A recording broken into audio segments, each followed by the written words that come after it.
So I'll go ahead and get started. Tonight, I am going to talk about the Israelites in the wilderness and why they had to wander the wilderness for 40 years.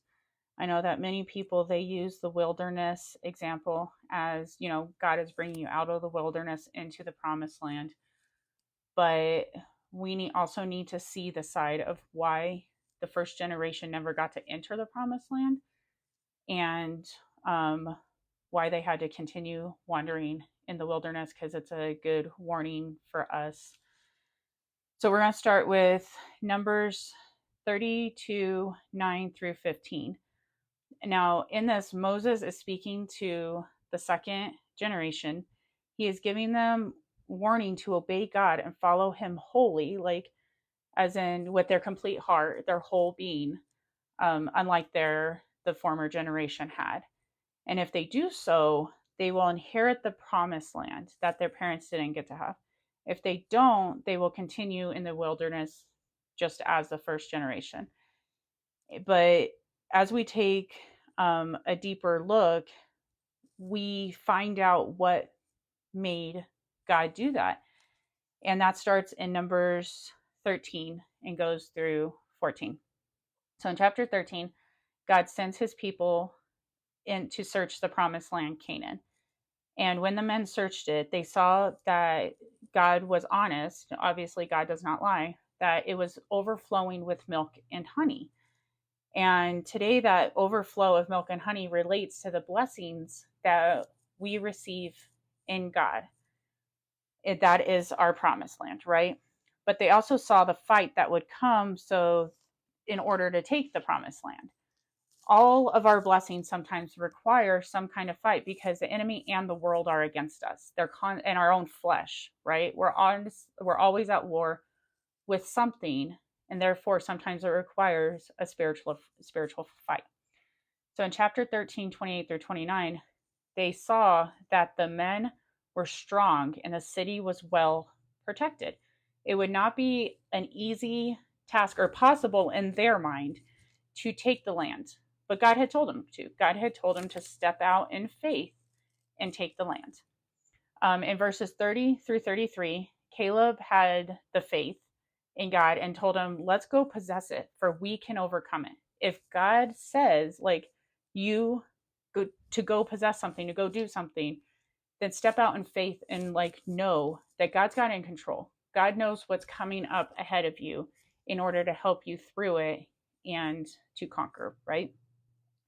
But the men argued with him that they couldn't possess it because the men in Canaan were far stronger.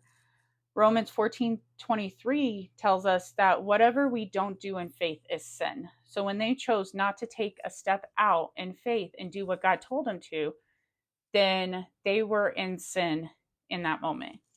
And they also ended up losing out on a blessing because God had told them to take over it, and they would have had all these blessings, right, if they would have gotten through the fight.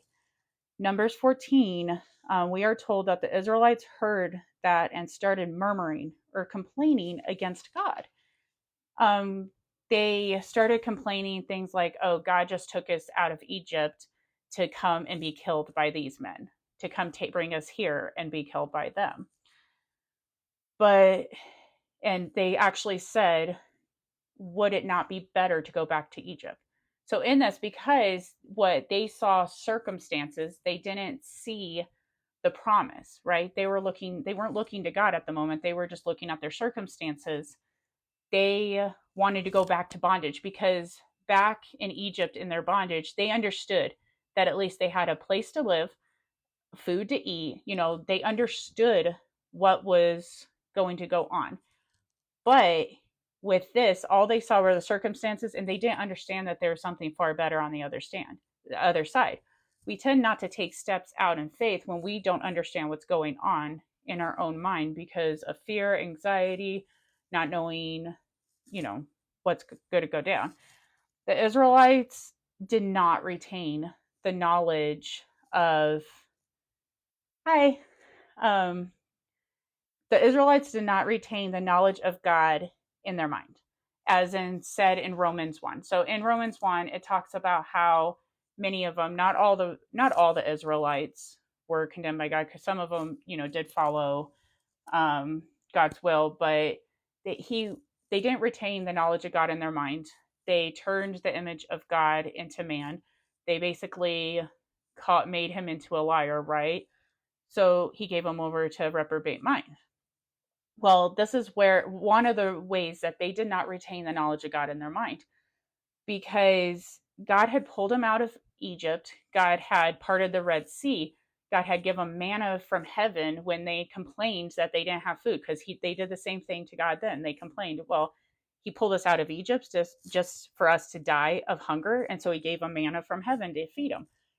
They did the same thing with water. He pulled us up out of Egypt just for us to die of thirst. And so he gave them water from a rock. So they did not retain that God cares for you, that God takes care of you. God can do things that are not humanly possible in our own minds. And they forgot that. And they chose not to take a step out in faith. Okay. Then the people are rebuked, and they are told that the land is good. If God delights in us, he will bring us into it, but do not rebel against the land. Don't fear the people or the land. They are told, do not fear the people or what is of the or the people of the land. Not to fear them, because we don't fear who can destroy our body, right? We fear who can destroy body and soul. They get continued rebuke, saying they are bread for us. Their defense is has parted, and the Lord is with us. But the people got angry. They didn't want to hear the truth. They started stoning the ones rebuking them.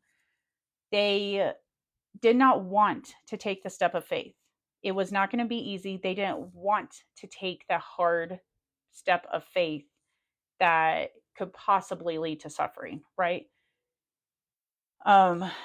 So because they chose not to get that, God made them wander the wilderness until they died. And God tells us this will happen throughout chapter 14. Also tells us in chapter 14 that Caleb, who had the faith to take the land, would see it. So although Caleb was with that generation, he chose to have faith in God to take the land, and he would see the land. Now, mind you, the first generation never wholly, with their whole heart, followed the Lord as Caleb did. And God said, the reason Caleb followed God with his whole heart, with his whole being, right? Numbers 14:24. They always had an error in them. And that goes back to that complaining, partially, that they always never fully wanted to step out in faith and believe God. They always had something wrong in their attitude and in their heart. And then, let's see, I already went over that. In Exodus 32, the next one of the other errors is when Moses didn't come down from the mount right away or fast enough for him. They said to Aaron to build them a golden calf, a god that would go before them, because they didn't know if Moses was ever going to come down. So they weren't putting their trust in God. They were putting their trust in Moses to lead them, into God's example. And when he didn't come down they got impatient. When he didn't come down on their time, they wanted a man-made image to guide them.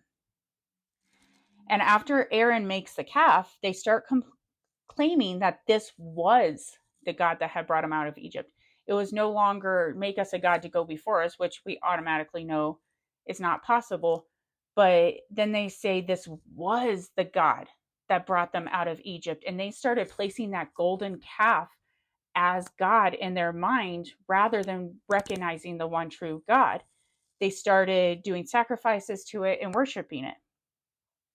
And this proves that they always look to the circumstances rather than God. They ended up corrupting and defiling themselves in this error instead of, believing God.